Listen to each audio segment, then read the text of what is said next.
കേസരി മുഖ്യ പത്രാധിപരായ doctor NR. മധു രചനയും സംവിധാനവും നിർവഹിച്ച ഹ്രസ്വചിത്രം അമ്മയുടെ കുടയ്ക്ക് നാഗ്പൂർ ഫിലിം ഫെസ്റ്റിവലിൽ മികച്ച ഹ്രസ്വചിത്രത്തിനായുള്ള പുരസ്കാരം സ്വന്തമാക്കി.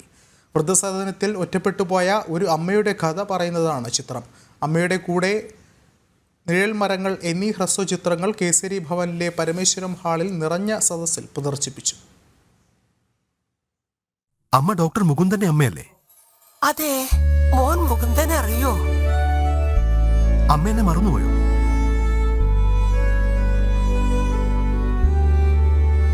കണ്ണിന്റെ കാഴ്ചയൊക്കെ കുറഞ്ഞില്ലേ മോനെ? വൃദ്ധസദനത്തിന്റെ 4 ചുവരുകളിൽ തളയ്ക്കപ്പെട്ട വാർദ്ധക്യത്തിന്റെ കഥ പറയുന്ന അമ്മയുടെ കുട, കണ്ടുനിന്നവരുടെയെല്ലാം കണ്ണു നിറച്ച ഹ്രസ്വചിത്രം.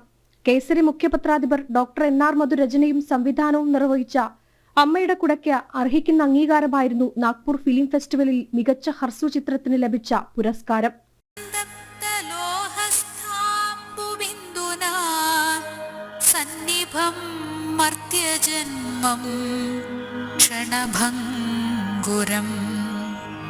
ചക്ഷുശ്രവണകളസ്ഥമാം ദർദുരം ഭക്ഷണത്തിനപേക്ഷിക്കുന്നതുപോലെ.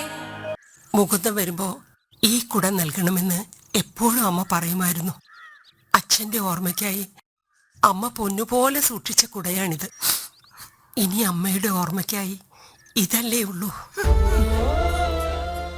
അമ്മയുടെ കുട ഹൃദയബന്ധത്തിന്റെ കഥ പറഞ്ഞപ്പോൾ പരിസ്ഥിതി സംരക്ഷണത്തിന്റെ കഥ പറയുകയാണ് നിഴൽ മരങ്ങൾ.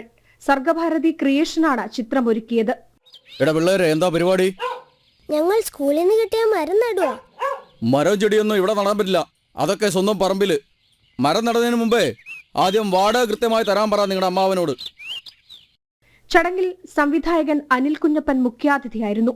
Doctor NR. മധുവിനെയും ക്യാമറമാൻ ഉണ്ണി നീലഗിരിയെയും ഡോക്ടർ രാഘവർമ്മ തമ്പാനെയും ചടങ്ങിൽ ആദരിച്ചു. കീബോർഡ് ആർട്ടിസ്റ്റ് പോൾരാജിനെ അനുസ്മരിച്ചു.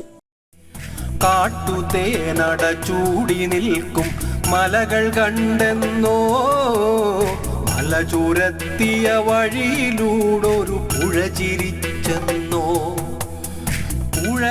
ജനം, കോഴിക്കോട്.